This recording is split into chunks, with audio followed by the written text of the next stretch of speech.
ਅਸੀਂ ਆਪਣੀ ਖੁਸ਼ੀ ਨੂੰ ਬੜੀ ਸੀਮਿਤ ਕਰ ਲੈਂਦੇ ਆ। ਜਦੋਂ ਆਪਾਂ ਕਿਸੇ ਚੀਜ਼ ਨਾਲ ਖੁਸ਼ੀ ਜੋੜ ਦਿੰਦੇ ਨਾ, ਸਾਡੀ ਖੁਸ਼ੀ ਛੋਟੀ ਹੋ ਜਾਂਦੀ ਹੈ। ਤਾਂ ਜਦੋਂ ਅਸੀਂ ਸੋਚ ਲੈਂਦੇ ਆ ਆਪਣੀ ਖੁਸ਼ੀ ਨੂੰ ਬੜਾ ਕਰਨਾ ਹੈ, ਤਾਂ ਖੁਸ਼ੀ ਬੜੀ ਕਿੱਦਾਂ ਹੋ ਸਕਦੀ ਹੈ? ਭਾਈ ਮੇਰੇ ਸਾਹ ਚੱਲ ਰਹੇ ਆ, ਖੁਸ਼ੀ ਦੀ ਗੱਲ ਆ, ਮੈਂ ਹੱਸ ਲਵਾਂ। ਮੇਰਾ ਦਿਲ ਧੜਕ ਰਿਹਾ, ਖੁਸ਼ੀ ਦੀ ਗੱਲ ਆ, ਮੈਂ ਹੱਸ ਲਵਾਂ। ਇਹ ਜ਼ਰਾ ਸੋਚੋ, ਕਿੰਨੇ ਪਲ ਖੁਸ਼ੀ ਦੇ ਹੁੰਦੇ ਐ। ਇਸ ਲਈ ਤੁਸੀਂ ਜੀਂਦੇ ਜਾਗਦੇ ਬੈਠੇ ਹੋ, ਖੁਸ਼ੀ ਦੀ ਗੱਲ ਹੈ ਕਿ ਨਹੀਂ? ਇਸ ਲਈ ਤੁਹਾਡੇ ਸਾਹ ਚੱਲ ਰਹੇ, ਖੁਸ਼ੀ ਦੀ ਗੱਲ ਹੈ ਕਿ ਨਹੀਂ? ਤੁਹਾਡੀਆਂ ਅੱਖਾਂ ਦੇਖ ਰਹੀਆਂ, ਖੁਸ਼ੀ ਦੀ ਗੱਲ ਹੈ ਕਿ ਨਹੀਂ? ਕੰਨ ਸੁਣ ਰਹੇ ਆ, ਖੁਸ਼ੀ ਦੀ ਗੱਲ ਹੈ ਜਾਂ ਨਹੀਂ? ਤੁਹਾਡਾ ਜਿਸਮ ਆਪਣਾ ਕੰਮ ਕਰ ਰਿਹਾ ਹੈ, ਤੁਸੀਂ ਭੋਜਨ ਕਰਦੇ ਹੋ, ਅੰਦਰ ਆਪਣੇ ਆਪ ਪਚ ਰਿਹਾ ਹੈ, ਆਪਣੇ ਆਪ ਭੋਜਨ ਜਾ ਕੇ ਬਲੱਡ ਬਣ ਰਿਹਾ, ਖੂਨ ਬਣ ਰਿਹਾ ਹੈ, ਉਹਦੇ ਹੱਡੀਆਂ ਨੂੰ ਤਾਕਤ ਮਿਲ ਰਹੀ ਹੈ, ਸਾਡੇ ਸਰੀਰ ਨੂੰ ਤਾਕਤ ਮਿਲ ਰਹੀ ਹੈ, ਸਭ ਕੁਝ ਆਪਣੇ ਆਪ ਹੋ ਰਿਹਾ। ਖੁਸ਼ੀ ਦੀ ਗੱਲ ਹੈ ਜਾਂ ਨਹੀਂ? ਨਹੀਂ ਤਾਂ ਅਸੀਂ ਕਈ ਵਾਰ ਦੱਸੀਦਾ ਹੈ, ਪੁੱਛੋ ਜਾ ਕੇ ਉਹਨਾਂ ਨੂੰ ਜਿਨ੍ਹਾਂ ਨੂੰ ਇਸ ਲਈ ਬੰਦਾ ਤਾਂ ਸਾਹ ਲੈ ਰਿਹਾ ਨਾ, ਨਹੀਂ ਤਾਂ ਪੁੱਛੋ ਜਿਹੜੇ ਹਸਪੀਟਲ 'ਚ ਇਸ ਲਈ ਆਕਸੀਜਨ ਲਾ ਕੇ ਬੈਠੇ, ਜਿਹਨਾਂ ਨੂੰ ਮਸ਼ੀਨ ਤੋਂ ਬਿਨਾਂ ਸਾਹ ਹੀ ਨਹੀਂ ਆਉਂਦਾ, ਉਹ ਇੱਕ ਦਿਨ ਦਾ 10-10 15-15 ਹਜ਼ਾਰ ਕਿਰਾਇਆ ਦੇ ਰਹੇ ਆਪਣੀ ਆਕਸੀਜਨ ਦਾ ਹੀ, ਇੱਕ ਰੂਮ ਦਾ। ਤਾਂ ਤੁਹਾਨੂੰ ਇੱਥੇ ਬੈਠਿਆਂ ਨੂੰ ਕਿੰਨੀ ਬੱਚਤ ਹੋ ਰਹੀ ਹੈ ਤੁਹਾਡੀ? ਖੁਸ਼ੀ ਦੀ ਗੱਲ ਹੈ ਜਾਂ ਨਹੀਂ? ਫਿਰ ਹੱਸ ਕੇ ਦਿਖਾਓ, ਇੱਕ ਵਾਰ ਮੁਸਕਰਾ ਕੇ ਦਿਖਾਓ। ਔਰ ਇਹ ਯਾਦ ਰੱਖੋ, ਇਹ ਖੁਸ਼ੀ, ਇਹ ਹੱਸੀ ਤੁਸੀਂ ਕਦੀ ਵੀ ਆਪਣੇ ਜੀਵਨ 'ਚ ਲਿਆ ਸਕਦੇ ਹੋ, ਕਿਉਂਕਿ ਪਰਮਾਤਮਾ ਕਹਿੰਦਾ ਖੁਸ਼, ਤੂੰ ਖੁਸ਼ੀ ਲੱਭਦਾ, ਉਹ ਖੁਸ਼ੀ ਦਾ ਤੇਰੇ ਅੰਦਰ ਲੈ, ਹੋ ਜਾ ਖੁਸ਼। ਇਹੀ ਕਹਾਂਗੇ, ਹੋ ਜਾਓ ਖੁਸ਼, ਮਹਿਸੂਸ ਕਰੋ ਮੈਂ ਬਹੁਤ ਜਿਹੜਾ ਦਿਲੋਂ ਫੀਲ ਕਰੋ, ਦਿਲੋਂ, ਤਾਂ ਕਿ ਤੁਹਾਨੂੰ ਅੰਦਰੋਂ ਖੁਸ਼ੀ ਉੱਠਦੀ ਮਹਿਸੂਸ ਹੋਵੇ। ਕਿਉਂਕਿ ਇੱਕ ਗੱਲ ਯਾਦ ਰੱਖੋ, ਇਹ ਅੱਜ ਵਿਗਿਆਨ ਵੀ ਸਾਬਿਤ ਕਰ ਚੁੱਕਾ ਹੈ ਕਿ ਜੇ ਤੁਸੀਂ ਫੀਲ ਕਰੋਗੇ ਨਾ ਮੈਂ ਖੁਸ਼ ਹਾਂ, ਤਾਂ ਤੁਸੀਂ ਖੁਸ਼ ਹੋਣਾ ਸ਼ੁਰੂ ਹੋ ਜਾਣਾ ਹੈ। ਇਸ ਲਈ ਅਸੀਂ ਕਹਾਂਗੇ ਕਦੀ ਨਾ ਅਜਮਾ ਕੇ ਦੇਖਿਓ, ਅੱਜ ਹੀ ਘਰ ਜਾ ਕੇ 5 ਮਿੰਟ ਵਾਸਤੇ ਖੁਸ਼ੀ ਦੀ ਐਕਟਿੰਗ ਕਰਕੇ ਦੇਖਿਓ। ਖੁਸ਼ੀ ਦੀ ਐਕਟਿੰਗ ਕਿ ਮੈਂ ਬਹੁਤ ਖੁਸ਼ ਹਾਂ, ਉਹ 5 ਮਿੰਟ ਖੁਸ਼ੀ ਦੀ ਐਕਟਿੰਗ ਕਰਦਿਆਂ ਤੁਹਾਡਾ ਇਹ ਜਿਹੜਾ ਮਾਹੌਲ ਹੈ ਨਾ, ਸੱਚਮੁੱਚ ਖੁਸ਼ੀ ਵਾਲਾ ਬਣ ਜਾਏਗਾ। ਜਿੱਦਾਂ ਹੁਣ ਫਰਜ਼ ਕਰੋ ਇੱਥੇ ਆਪਾਂ ਕਹੀਏ ਨਕਲੀ ਹੱਸੋ, ਨਕਲੀ ਦਾ ਹਾਸਾ ਹੱਸੋ। ਹੁਣ ਤੁਸੀਂ ਦੇਖੋਗੇ ਨਕਲੀ ਹੱਸਦੇ ਕਿਹੜੇ ਵੇਲੇ ਅਸਲੀ ਹੋ ਜਾਏਗਾ, ਬੰਦੇ ਨੂੰ ਵੀ ਪਤਾ ਨਹੀਂ ਲੱਗੇਗਾ। ਪਰ ਬੰਦਾ ਕੀ ਕਰਦਾ ਹੈ? ਖੁਸ਼ੀ ਦੀ ਨਕਲ ਨਹੀਂ ਕਰਦਾ, ਬਿਮਾਰੀ ਦੀ ਨਕਲ ਕਰਦਾ ਹੈ ਬੰਦਾ। ਬੋਲੋ, ਸਮਝਦੇ ਹੋ ਕਿ ਨਹੀਂ? ਉੱਦਾਂ ਹੀ ਬਹਿ ਜਾਏਗਾ, ਕੋਈ ਆਵੇ ਰਿਸ਼ਤੇਦਾਰ, ਉਹ ਯਾਰ ਫੋਨ ਨਹੀਂ ਕੀਤਾ ਤੂੰ, ਉਹ ਕੀ ਦੱਸਾਂ ਮੇਰਾ ਸਿਰ ਬਹੁਤ ਦੁਖਦਾ ਸੀ, ਉਹ ਮੇਰੀ ਤਬੀਅਤ ਠੀਕ ਨਹੀਂ ਸੀ। ਹੁਣ ਉਹ ਬਿਮਾਰੀ ਹੈ ਨਹੀਂ, ਬਿਮਾਰੀ ਦੀ ਨਕਲ ਕਰਦਿਆਂ ਉਹ ਬਿਮਾਰੀ ਸੱਚੀ ਆ ਜਾਂਦੀ ਹੈ। ਜਿੱਦਾਂ ਹੀ ਕਈ ਵਾਰ ਦੱਸਿਆ ਸ਼ੇਰ ਆ ਗਿਆ ਕਹਾਣੀ ਹੁੰਦੀ ਤਾਂ ਸੱਚੀ ਸ਼ੇਰ ਆ ਜਾਂਦਾ ਹੈ। ਉਦਾਂ ਹੀ ਆ ਗਈ, ਮੈਂ ਜੀ ਬਹੁਤ ਬਿਮਾਰ ਹਾਂ, ਮੈਨੂੰ ਕੰਮ ਤੋਂ ਛੁੱਟੀ ਚਾਹੀਦੀ ਹੈ, ਬਿਮਾਰੀ, ਮੈਨੂੰ ਸਕੂਲ ਤੋਂ ਛੁੱਟੀ ਚਾਹੀਦੀ ਹੈ, ਕਾਲਜ ਤੋਂ ਛੁੱਟੀ ਚਾਹੀਦੀ, ਬਿਮਾਰੀ, ਮਾਂ ਬਾਪ ਨੂੰ ਕੋਈ ਕੰਮ ਦਿੰਦੇ ਆ ਉਹਨਾਂ ਤੋਂ ਛੁੱਟੀ ਚਾਹੀਦੀ, ਬਿਮਾਰੀ, ਪਤੀ ਨੇ ਕੋਈ ਵਧੀਆ ਚੀਜ਼ ਖਾਣੀ ਹੈ, ਫਰਮਾਇਸ਼ ਕਰਤੀ, ਨਹੀਂ ਜੀ ਅੱਜ ਮੈਂ ਠੀਕ ਨਹੀਂ ਹੈ, ਅੱਜ ਮੈਂ ਪਕੌੜੇ ਨਹੀਂ ਬਣਾ ਸਕਦੀ ਨਾ, ਅੱਜ ਤੁਸੀਂ ਬਣਾ ਲਓ, ਚਾਹ ਨਹੀਂ ਬਣਾ ਸਕਦੀ ਤੁਸੀਂ ਬਣਾ ਲਓ। ਜੇ ਪਤਨੀ ਨੇ ਫਰਮਾਇਸ਼ ਕੀਤੀ ਅੱਜ ਹੀ ਸ਼ਾਪਿੰਗ ਕਰਨ ਜਾਣਾ, ਨਹੀਂ ਅੱਜ ਮੇਰਾ ਪੇਟ ਦਰਦ, ਅੱਜ ਮੈਂ ਕੁਝ ਠੀਕ ਨਹੀਂ ਹੈ। ਹਰ ਪਾਸੇ ਹਰ ਇਨਸਾਨ ਬਿਮਾਰੀ ਨੂੰ ਹੀ ਵਧਾ ਰਿਹਾ ਹੈ, ਕਿਉਂਕਿ ਬਿਮਾਰੀ ਦੀ ਐਕਟਿੰਗ ਚੱਲ ਰਹੀ ਹੈ। ਔਰ ਜਿੰਨੀ ਅਸੀਂ ਬਿਮਾਰੀ ਦੀ ਐਕਟਿੰਗ ਕਰਦੇ ਹਾਂ, ਉਨੀ ਸਾਡੇ ਜੀਵਨ 'ਚ ਜਿਹੜੀ ਚੀਜ਼ ਦੀ ਅਸੀਂ ਐਕਟਿੰਗ ਕਰਨੀ ਉਹ ਸੱਚਮੁੱਚ ਨਹੀਂ। ਤਾਂ ਇੱਕ ਗੱਲ ਤੁਸੀਂ ਕਰਕੇ ਦੇਖਣਾ, ਕਿਹਾ ਜਾਂਦਾ ਹੈ ਨਾ, ਇੱਕ ਹੁਣ ਸਾਨੂੰ ਹੀਰੋ ਦਾ ਨਾਮ ਨਹੀਂ ਯਾਦ ਆ ਰਿਹਾ, ਉਹ ਲੰਗੜਾ ਕੇ ਤੁਰਦਾ ਹੁੰਦਾ ਸੀ ਫਿਲਮਾਂ 'ਚ। ਉਹ ਕਹਿੰਦੇ ਉਹ ਇੰਨਾ ਲੰਗੜਾ ਕੇ ਤੁਰਦਾ ਸੀ, ਉਹਨੂੰ ਸੱਚੀ ਲੰਗ ਮਾਰਨ ਦੀ ਆਦਤ ਪੈ ਗਈ। ਉਹ ਕਹਿੰਦੇ ਐਕਟਿੰਗ ਕਰਦੇ ਜੇ ਤੁਸੀਂ ਕਦੀ ਥਥਲਾ ਕੇ ਬੋਲੋ ਨਾ, ਲਗਾਤਾਰ ਬੋਲਦੇ ਜਾਓ, ਤਾਂ ਤੁਸੀਂ ਦੇਖੋਗੇ ਥੋੜੇ ਦਿਨਾਂ 'ਚ ਤੁਹਾਡੀ ਜ਼ੁਬਾਨ ਵਾਕਿਆ ਹੀ ਥਥਲਾਣ ਲੱਗ ਜਾਏਗੀ। ਕਿਉਂਕਿ ਜਿਹੜੀ ਚੀਜ਼ ਦੀ ਅਸੀਂ ਐਕਟਿੰਗ ਕਰਦੇ ਆ ਨਾ, ਉਹ ਆਦਤ ਬਣਦੀ ਚਲੀ ਜਾਂਦੀ ਹੈ ਸਾਡੀ। ਇਸ ਲਈ ਅੱਜ ਤੋਂ ਤੁਸੀਂ ਜੀਵਨ 'ਚ ਖੁਸ਼ੀ ਚਾਹੁੰਦੇ ਹੋ ਤਾਂ ਖੁਸ਼ ਹੋਣ ਦੀ ਐਕਟਿੰਗ ਕਰੋ। ਜਰਾ ਹੱਸ ਕੇ ਦਿਖਾਓ, ਮਤਲਬ ਐਕਟਿੰਗ 'ਚ ਹੱਸ ਕੇ ਦਿਖਾਓ। ਕਿੱਦਾਂ ਹੱਸ ਸਕਦੇ? ਉੱਚੀ ਹੱਸ ਕੇ ਦਿਖਾਓ ਜਰਾ, ਸੱਚੀ ਨਹੀਂ, ਐਕਟਿੰਗ 'ਚ ਹੱਸਣਾ ਹੈ, ਨਕਲੀ ਹੱਸਣਾ, ਨਕਲੀ, ਬਸ ਇੰਨਾ ਹੀ। ਉਹ ਰਾਵਣ ਨੂੰ ਦੇਖੋ, ਸਟੇਜਾਂ ਦੇ ਉੱਪਰ ਰਾਵਣ ਬਣਦਾ ਨਾ ਜਿਹੜਾ, ਉਹ ਕਹਿੰਦਾ ਹਾ ਹਾ ਹਾ ਹਾ ਹਾ, ਉਹ ਜਿੰਨਾ ਮਰਜ਼ੀ ਉਹਨੂੰ 10 ਮਿੰਟ ਭਵਾ ਕਰਾਈ ਜਾਓਗੇ, ਉਹਨੂੰ ਪਤਾ ਪੈਸੇ ਮਿਲਣੇ, ਚਲੋ ਤੁਹਾਨੂੰ ਪ੍ਰਸ਼ਾਦ ਮਿਲੇਗਾ। ਸਮਝਦੇ ਹੋ ਕਿ ਨਹੀਂ? ਬੰਦਾ ਕਹਿੰਦਾ ਮਿਲਣਾ ਕੀ ਮੈਨੂੰ, ਆਹ ਦੇਖੋ ਤੁਹਾਡੇ ਵਾਸਤੇ ਰੱਖਿਆ ਰਹਿਮਤ, ਆਹ ਦੇਖੋ, ਇਹ ਤੁਹਾਨੂੰ ਸਤਸੰਗ ਤੋਂ ਬਾਅਦ ਦੇਣੀ ਹੈ, ਉਹਨੂੰ ਮਿਲਣੀ ਹੈ ਜਿਹੜਾ ਹੱਸੇਗਾ। ਚਲੋ ਹੱਸ ਕੇ ਦਿਖਾਓ, ਐਕਟਿੰਗ ਕਰਨੀ ਹੈ, ਸੱਚੀ ਨਹੀਂ ਹੱਸਣਾ। ਚਲੋ ਕਿਹੜਾ ਹੁਣ ਯਾਦ ਰੱਖਿਓ, ਜਿਹੜਾ ਨਹੀਂ ਹੱਸਿਆ ਨਾ ਉਹਨੂੰ ਇਹ ਰਹਿਮਤ ਨਹੀਂ ਮਿਲਣੀ। ਹੁਣ ਜਰਾ ਸੋਚੋ, ਤੁਸੀਂ ਜੇ ਐਕਟਿੰਗ ਵੀ ਕਰੋਗੇ ਤਾਂ ਐਕਟਿੰਗ ਕਰਦਿਆਂ ਤੁਹਾਡੇ ਅੰਦਰ ਖੁਸ਼ੀ ਆਣੀ ਸ਼ੁਰੂ ਹੋ ਜਾਏਗੀ, ਕਿਉਂਕਿ ਇਹ ਸੱਚਾਈ ਹੈ। ਹੁਣ ਇੱਕ ਇਨਸਾਨ ਪਤਾ ਕੀ ਕਹਿੰਦਾ, ਉਹ ਮੇਤੇ ਰਹਿਮਤ ਨਹੀਂ ਹੁੰਦੀ, ਮੇਤੇ ਰਹਿਮਤ ਨਹੀਂ ਹੁੰਦੀ, ਮੇਤੇ ਰਹਿਮਤ ਨਹੀਂ ਹੁੰਦੀ, ਤਾਂ ਉਹ ਵੀ ਕੀ ਕਰਦਾ ਹੈ, ਉਹ ਰਹਿਮਤ ਨਾ ਹੋਣ ਦੇ ਬਾਰੇ ਬੋਲ ਰਿਹਾ ਹੈ, ਤਾਂ ਉੱਤੇ ਰਹਿਮਤ ਹੋਣੀ ਬੰਦ ਹੋ ਜਾਂਦੀ ਹੈ। ਤਾਂ ਜਿਹੜਾ ਬੰਦਾ ਕਹਿਣਾ ਸ਼ੁਰੂ ਕਰ ਦੇਵੇ ਨਾ, ਮੇਤੇ ਬਹੁਤ ਰਹਿਮਤ ਹੋ ਰਹੀ ਹੈ, ਮੇਤੇ ਬਹੁਤ ਰਹਿਮਤ ਹੋ ਰਹੀ ਹੈ, ਪਹਿਲਾਂ ਬੇਸ਼ੱਕ ਨਾ ਹੋਵੇ, ਪਰ ਜਦੋਂ ਬੰਦਾ ਕਰਦਾ ਰਹਿੰਦਾ ਤਾਂ ਫਿਰ ਰੱਬ ਦੀ ਰਹਿਮਤ ਹੋਣੀ ਸ਼ੁਰੂ ਹੋ ਜਾਂਦੀ ਹੈ। ਕਿਉਂਕਿ ਯਾਦ ਰੱਖੋ, ਇਹ ਉਸੇ ਤਰ੍ਹਾਂ ਹੈ ਜਿਸ ਤਰ੍ਹਾਂ ਜ਼ਮੀਨ ਨੂੰ ਖੋਦਦੇ ਜਾਓ, ਪਹਿਲਾਂ ਪੱਥਰ ਆਣੇ ਹੈ, ਮਿੱਟੀ ਆਣੀ ਹੈ, ਚਿੱਕੜ ਆਣਾ ਹੈ, ਗਾਰਾ ਆਣਾ ਹੈ, ਪਰ ਫਿਰ ਪਾਣੀ ਵੀ ਆ ਜਾਣਾ ਹੈ। ਤਾਂ ਜੇ ਬੰਦਾ ਇੱਕ ਦੋ ਫੱਟ ਮਾਰ ਕੇ ਸੋਚੇ ਪਾਣੀ ਤਾਂ ਆਇਆ ਨਹੀਂ, ਇਹ ਤਾਂ ਮਿੱਟੀ ਨਿਕਲੀ ਜਾਂਦੀ ਹੈ, ਤਾਂ ਫਿਰ ਬੰਦਾ ਕਦੀ ਵੀ ਪਾਣੀ ਤੱਕ ਨਹੀਂ ਪਹੁੰਚੇਗਾ। ਸਮਝ ਰਹੇ ਹੋ ਕਿ ਨਹੀਂ? ਇਸੇ ਤਰ੍ਹਾਂ ਜੇ ਸਾਨੂੰ ਜੀਵਨ 'ਚ ਮਾਲਿਕ ਦੀ ਰਹਿਮਤ ਚਾਹੀਦੀ ਹੈ ਤਾਂ ਕਹਿਣਾ ਸ਼ੁਰੂ ਕਰ ਦਿਓ, ਮੇਰੇ ਤੇ ਬਹੁਤ ਰਹਿਮਤ ਹੈ ਮਾਲਿਕ ਦੀ, ਮੇਰੇ ਜੀਵਨ 'ਚ ਬਹੁਤ ਰਹਿਮਤ ਹੈ ਮਾਲਿਕ ਦੀ, ਮੇਰੀਆਂ ਝੋਲੀਆਂ ਖੁਸ਼ੀਆਂ ਨਾਲ, ਮੇਰੀਆਂ ਝੋਲੀਆਂ ਰਹਿਮਤਾਂ ਨਾਲ। ਇਹ ਕਹਿਣਾ ਸ਼ੁਰੂ ਕਰ ਦਿਓ। ਹੌਲੀ ਹੌਲੀ ਹੌਲੀ ਹੌਲੀ ਤੁਸੀਂ ਸਮਝ ਲਓ ਇਹ ਰੱਬ ਦੀ ਰਹਿਮਤ ਤੱਕ ਜਾਣ ਦੀ ਖੁਦਾਈ ਕਰ ਰਹੇ ਹੋ। ਪਹਿਲਾਂ ਮਿੱਟੀ ਪੱਥਰ ਆਣਗੇ ਕਿਉਂਕਿ ਸ਼ੰਕਾਵਾਂ ਹਟਣਗੀਆਂ, ਔਰ ਫਿਰ ਕਰਦਿਆਂ ਕਰਦਿਆਂ ਜਦੋਂ ਵਿਸ਼ਵਾਸ ਨਾਲ ਲੱਗੇ ਰਹੇ, ਫਿਰ ਰਹਿਮਤਾਂ ਦੇ ਭੰਡਾਰ ਤੱਕ ਤੁਸੀਂ ਪਹੁੰਚ ਵੀ ਜਾਣਾ ਹੈ। ਪਰ ਬੰਦਾ ਕੀ ਕਰਦਾ ਹੈ? ਇਹ ਉਸੇ ਤਰ੍ਹਾਂ ਜਿੱਦਾਂ 1-2 ਫੁੱਟ ਖੋਦਦਾ ਹੈ ਤਾਂ ਬਾਅਦ ਚੋਂ ਕਹਿੰਦਾ ਪਾਣੀ ਤਾਂ ਨਿਕਲੇ ਨਹੀਂ, ਕਿਤੇ ਹੋਰ ਖੋਦੋ। ਉੱਥੋਂ 5 ਫੁੱਟ ਖੋਦਦਾ, ਕਹਿੰਦਾ ਪਾਣੀ ਤਾਂ ਨਿਕਲੇ ਨਹੀਂ, ਕਿਤੇ ਹੋਰ ਖੋਦੋ। ਤਾਂ ਜ਼ਰਾ ਸੋਚੋ, ਜੇ 5-5 ਫੁੱਟ 100 ਜਗ੍ਹਾ ਵੀ ਖੋਦ ਲਵਾਂਗੇ ਤਾਂ ਨਿਕਲੇਗਾ ਪਾਣੀ? ਹੁਣ ਜੇ ਉਹ 5-5 ਫੁੱਟ ਇੱਕੋ ਹੀ ਜਗ੍ਹਾ ਖੋਦਿਆ ਹੁੰਦਾ ਤਾਂ 100 ਜਗ੍ਹਾ ਖੋਦਣ ਵਾਲਾ ਬੰਦਾ ਜੇ 5 ਨੂੰ 100 ਨਾਲ ਕਰ ਦਈਏ ਤਾਂ 500 ਫੁੱਟ ਬਣ ਜਾਂਦਾ। ਸਮਝਦੇ ਹੋ ਕਿ ਨਹੀਂ? ਹੁਣ ਜਦੋਂ ਇੱਕੋ ਹੀ ਜਗ੍ਹਾ 500 ਫੁੱਟ ਖੋਦਾਂਗੇ ਤਾਂ ਪਾਣੀ ਤੱਕ ਤਾਂ ਐਦਾਂ ਪਹੁੰਚ ਜਾਵਾਂਗੇ ਸ਼ਾਇਦ ਇੰਨੀ ਗਹਿਰਾਈ ਤੱਕ ਜਾ ਕੇ ਪਾਣੀ ਆਪਣੇ ਆਪ ਹੀ ਬਾਹਰ ਆਉਣ ਨੂੰ ਫਿਰੇ ਤੇ ਲੈ ਵੀ ਇੰਨਾ ਖੋਦ ਲਿਆ, ਹੁਣ ਪਾਣੀ ਬਾਹਰ ਆ ਰਿਹਾ ਠਾਠਾ ਮਾਰ ਮਾਰ ਕੇ। ਤਾਂ ਹੀ ਤਾਂ ਐਲਬਰਟ ਆਇਨਸਟਾਈਨ ਇੱਕ ਬਹੁਤ ਬੜੇ ਵਿਗਿਆਨਿਕ ਹੋਏ ਹੈ, ਉਹਨੇ ਇੱਕ ਗੱਲ ਕਹੀ ਹੈ ਕਿ ਅਗਰ ਤੇਰੀ ਲਗਨ, ਤੇਰਾ ਵਿਸ਼ਵਾਸ ਸੱਚਾ ਹੋਵੇ ਤਾਂ ਸੁੱਕੇ ਖੂਹ ਚੋਂ ਪਾਣੀ ਵੀ ਤੂੰ ਕੱਢ ਸਕਦਾ ਹੈ। ਕਮਾਲ ਦੀ ਗੱਲ, ਇੱਕ ਵਿਗਿਆਨਿਕ ਇਹ ਗੱਲ ਕਹਿ ਰਿਹਾ ਕਿ ਅਗਰ ਤੇਰੀ ਲਗਨ ਔਰ ਤੇਰਾ ਵਿਸ਼ਵਾਸ ਸੱਚਾ ਹੋਵੇ ਤਾਂ ਸੁੱਕੇ ਖੂਹ ਚੋਂ ਵੀ ਪਾਣੀ ਕੱਢ ਸਕਦਾ। ਤੇ ਕਿਸੇ ਨੇ ਕਿਹਾ ਮਾਰੇ ਕਿੱਦਾਂ ਨਿਕਲੇਗਾ ਸੁੱਕੇ ਖੂਹ ਚੋਂ ਪਾਣੀ? ਕਹਿੰਦੇ ਬਸ ਉਹਦੀ ਖੁਦਾਈ ਕਰ ਦੇ, ਕਿਉਂਕਿ ਖੂਹਾ ਸੁੱਕਦਾ ਕਦੋਂ ਹੈ? ਜਦੋਂ ਪਾਣੀ ਦੇ ਲੈਵਲ ਤੋਂ, ਯਾਨੀ ਪਾਣੀ ਦਾ ਲੈਵਲ ਡਾਊਨ ਹੋ ਜਾਂਦਾ ਹੈ। ਤਾਂ ਜੇ ਤੇਰੀ ਲਗਨ ਸੱਚੀ ਹੈ ਕਿ ਜੋ ਪਾਣੀ ਕੱਢਣਾ ਆ ਤਾਂ ਉਹ ਖੂਹ ਦੇ ਵਿੱਚ ਖੁਦਾਈ ਸ਼ੁਰੂ ਕਰ ਦੇ। 5-10 ਫੁੱਟ, 15 ਫੁੱਟ, 20 ਫੁੱਟ ਖੋਦ ਕੇ ਪਾਣੀ ਦੁਬਾਰਾ ਉੱਪਰ ਆ ਜਾਏਗਾ। ਔਰ ਵਾਕਈ ਗੱਲ ਸਹੀ ਹੈ। ਸਮਝਦੇ ਹੋ ਕਿ ਨਹੀਂ? ਇਸ ਲਈ ਇਹਦਾ ਮਤਲਬ ਕੀ ਹੈ? ਵਿਸ਼ਵਾਸ ਔਰ ਲਗਨ ਸੱਚੀ ਹੋਣੀ ਚਾਹੀਦੀ ਹੈ।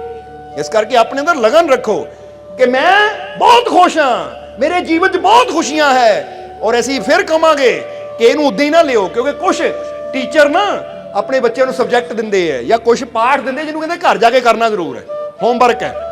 ਅੱਜ ਤੁਸੀਂ ਵੀ ਸਕੂਲ 'ਚ ਬੈਠੇ ਹੋ, ਦੇਖੋ ਸਾਹਮਣੇ ਲਿਖਿਆ ਨਾ ਸਰਕਾਰੀ ਐਲੀਮੈਂਟਰੀ ਜੋ ਵੀ ਹੈ ਸਕੂਲ ਦਾ ਨਾਮ ਲਿਖਿਆ ਕਿ ਨਹੀਂ? ਤਾਂ ਇੱਥੇ ਤੁਹਾਨੂੰ ਵੀ ਇੱਕ ਸਬਕ ਦੇਣਾ ਹੈ। ਅੱਜ ਘਰ ਜਾ ਕੇ ਨਾ ਤੁਸੀਂ ਸ਼ੀਸ਼ੇ ਮੂਹਰੇ ਖੜ ਕੇ, ਚਾਹੇ ਬਾਥਰੂਮ 'ਚ ਇਕੱਲੇ ਹੋਵੋ, ਤਾਂ ਖੜ ਕੇ ਨਾ ਹੱਸਣਾ ਉੱਚੀ ਉੱਚੀ, ਲੈ ਮੈਂ ਬਹੁਤ ਖੁਸ਼ ਹਾਂ, ਮੈਂ ਬਹੁਤ ਖੁਸ਼ ਹਾਂ, ਔਰ ਖੁਸ਼ੀ ਦੀ ਐਕਟਿੰਗ ਕਰਨੀ।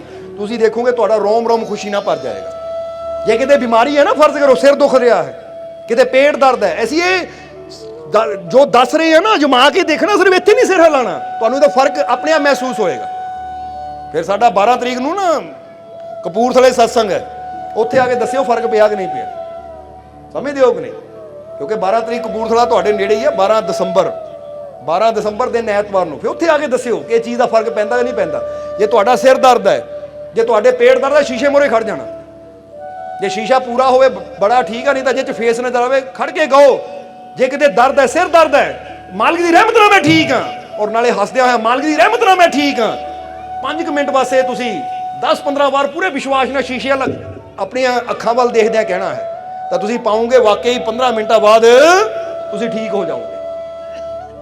ਇਹ ਗੱਲ ਹਮੇਸ਼ਾ ਯਾਦ ਰੱਖਣਾ, ਕਿਉਂਕਿ ਇੱਕ ਬੜਾ ਪਿਆਰਾ ਸ਼ਬਦ ਹੈ ਜਿਹਦੇ 'ਚ ਦੱਸਿਆ ਗਿਆ ਹੈ ਕਿ ਇੱਕ ਵਾਰ ਕਹਿੰਦੇ ਇੱਕ ਮਸਤ ਫਕੀਰ ਯਾਤਰਾ ਕਰਦੇ ਕਰਦੇ ਇੱਕ ਦੂਸਰੇ ਫਕੀਰਾਂ ਦੇ ਨਗਰ 'ਚ ਪਹੁੰਚ ਗਏ।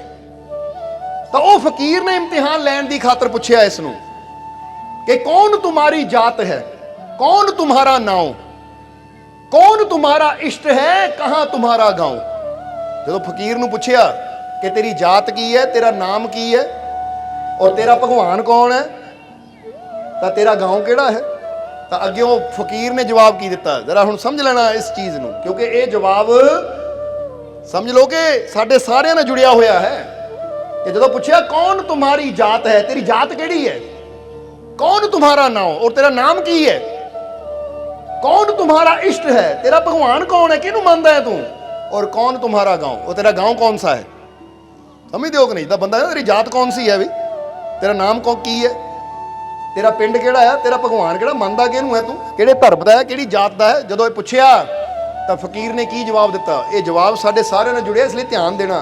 फकीरां ने जवाब दिता, जदों ने पुछया कि कौन तुम्हारी जात है, कौन तुम्हारा नाव, कौन तुम्हारा इष्ट है, कौन तुम्हारा गांव। तो फकीर जवाब देंदे है कि जात हमारी आत्मा, जात हमारी आत्मा, प्राण हमारा नाव, अलख हमारा इष्ट है और शब्द हमारा गांव। ये गल बड़ी प्यारी समझने वाली है। ये साडा जिन्ने भी असीं बैठे हैं ना, ये साडे सारिਆਂ वास्ते जवाब है कि अपने आप ਨੂੰ सिर्फ मिट्टी का शरीर ना समझो। जात हमारी आत्मा, जिदा कहंदा ये किहड़ी जात है भी तेरी, क्योंकि जात असीं इहनूं भी कहंदे मैं इंसान हाँ, मैं बंदा हाँ, मैं औरत हाँ, मैं मर्द हाँ, मैं बच्चा, मैं बूढ़ा, ये भी जात च गिणिया जाता है। जातां सिर्फ यही नहीं होंदियां कि हिंदू मुस्लिम सिख ईसाई किहड़ा धर्म है तेरा, की है की नहीं। कहंदे इत्थे दस्सिया कि तू सिर्फ ये हड्ड मास का बनिया शरीर नहीं है। जात साडी सारियां दी जात की है? जात हमारी आत्मा, ये शरीर नहीं है असीं। इसलिए एक बार फिर गल करांगे कि जे तुसीं अपने आप नूं शरीर समझदे हो, बॉडी समझदे हो कि मैं शरीर हाँ, तो फिर जरा दसो जदों आत्मा निकल जाती तो फिर ਇਹਦਾ ਕੀ ਬਣਦਾ है? ਕੀ ਬਣਦਾ है?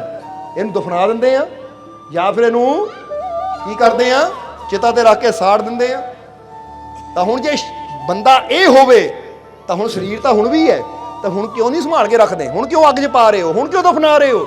ਜੇ ਬੰਦਾ ਬੋਡੀ ਹੋਵੇ, ਇਹੀ ਹੋਵੇ, ਤਾਂ ਫਿਰ ਇਹ ਸਰੀਰ ਨੂੰ ਅਲਮਾਰੀ 'ਚ ਰੱਖਿਆ ਜਾਵੇ ਸੰਭਾਲ ਕੇ ਕਿ ਭਾਈ ਪਹਿਲਾਂ 50 ਸਾਲ 60 ਸਾਲ ਘਰ 'ਚ ਰਿਹਾ ਤਾਂ ਹੁਣ ਵੀ ਇਹਨੂੰ ਬੈੱਡ ਤੇ ਹੀ ਰੱਖਾਂ। ਪਰ ਨਹੀਂ, ਹੁਣ ਨਿਕਲਿਆ ਕੀ ਅੰਦਰੋਂ? ਆਤਮਾ ਨਿਕਲ ਗਈ ਤਾਂ ਕੀ ਕਿਹਾ ਜਾਂਦਾ ਹੈ? ਬੰਦਾ ਮਰ ਗਿਆ, ਇਹ ਹੁਣ ਮੁਰਦਾ ਆ। ਇਹਦਾ ਮਤਲਬ ਤੁਸੀਂ ਕੌਣ ਹੋ? ਫਿਰ ਇੱਥੋਂ ਹੀ ਪਤਾ ਲੱਗਦਾ ਸੱਚਾਈ ਦਾ ਕਿ ਮੈਂ ਸਰੀਰ ਨਹੀਂ ਹਾਂ, ਮੈਂ ਆਤਮਾ ਹਾਂ। ਔਰ ਜਦੋਂ ਆਤਮਾ ਨੂੰ ਅਸੀਂ ਜਾਣ ਲੈਂਦੇ ਹਾਂ ਕਿ ਮੈਂ ਆਤਮਾ ਹਾਂ, ਤਾਂ ਆਤਮਾ ਕੀ ਹੈ? ਪਰਮਾਤਮਾ ਦਾ ਰੂਪ, ਪਰਮਾਤਮਾ ਦਾ ਅੰਸ਼। ਸਮਝਦੇ ਹੋ ਕਿ ਨਹੀਂ? ਹੁਣ ਟਰਾਂਸਫਾਰਮ 'ਚ ਕੀ ਹੈ? ਕਰੰਟ। ਤੇ ਇੱਕ ਛੋਟੀ ਜਿਹੀ ਤਾਰ ਆਂਦੀ ਹੈ, ਇੱਥੇ ਰੱਖੀ ਜਾਵੇ ਨੰਗੀ, ਤਾਂ ਤੁਸੀਂ ਉਹਨੂੰ ਹੱਥ ਲਾ ਲਓਗੇ? ਤੁਸੀਂ ਕਹਿਣਾ ਭਾਈ ਇਹ 'ਚ ਵੀ ਉਹ ਕਰੰਟ ਹੈ, ਚਾਹੇ ਨਿੱਕੀ ਜਿਹੀ ਤਾਰ ਹੈ ਪਰ ਕਰੰਟ ਉਹੀ ਕੰਮ ਵਿੱਚ ਕਰ ਰਿਹਾ, ਝਟਕਾ ਉਨਾ ਹੀ ਦੇਣਾ ਇਹਨਾਂ ਵੀ। ਸਮਝਦੇ ਹੋ ਕਿ ਨਹੀਂ? ਇਹ ਜ਼ਰੂਰ ਹੈ ਕਿ ਟਰਾਂਸਫਾਰਮ ਨੂੰ ਹੱਥ ਲਾਉਂਗਾ ਤਾਂ ਬਚਣ ਦੇ ਚਾਂਸ ਨਹੀਂ ਹੈ, ਤਾਂ ਇਹਨੂੰ ਹੱਥ ਲਾਉਂਗਾ ਤਾਂ ਬਚਣ ਦੇ ਚਾਂਸ ਹੈ, ਝਟਕਾ ਲੱਗ ਕੇ ਹਟ ਜਾਏਗਾ, ਪਰ ਝਟਕਾ ਤਾਂ ਲੱਗਣਾ ਹੀ ਹੈ। ਇਸੇ ਤਰ੍ਹਾਂ ਪਰਮਾਤਮਾ ਵੀ ਬੜਾ ਟਰਾਂਸਫਾਰਮ ਹੈ, ਔਰ ਜਿਹੜੀ ਸਾਡੇ ਅੰਦਰ ਆਤਮਾ ਨੇ, ਇਹਦੇ ਅੰਦਰ ਵੀ ਉਹਦਾ ਹੀ ਕਰੰਟ ਕੰਮ ਕਰਦਾ ਹੈ। ਔਰ ਜਦੋਂ ਅਸੀਂ ਇਹ ਸਮਝ ਲੈਂਦੇ ਹਾਂ ਕਿ ਮੇਰੇ ਅੰਦਰ ਆਤਮਾ ਹੈ और आत्मा परमात्मा का अंश है और परमात्मा सर्व शक्तिशाली है और उहदा ही अंश शक्तिशाली आत्मा मेरे अंदर है, तो फिर मेरे वास्ते भी मुश्किल नामुमकिन कुछ नहीं रह जाता, फिर मेरी शक्ति वधदी है। समझते हो कि नहीं? क्योंकि जेड़ा अपने आप को शरीर समझता है उसकी शक्ति उन्नी क रहिंदी है, तो जेड़ा सोचता है कि मैं अपने रब तो जुदा नहीं है, मेरा रब मेरे अंदर है तो मैं अपने रब अंदर है, ਉਹਦੀ रब दे नाल जुड़ के ही, उस मालिक नाल जुड़ के ਉਹਦੀ शक्ति कई गुणा ਉਹਨੂੰ महसूस होंदी। हुण शक्ति का मतलब ये नहीं है कि बंदा कहता लै पहला मैं 50 किलो वजन चकदा सी, हुण मैं मान लिया कि मैं आत्मा मैं क्वांटल चक लेना, इदां नहीं शक्ति वधदी।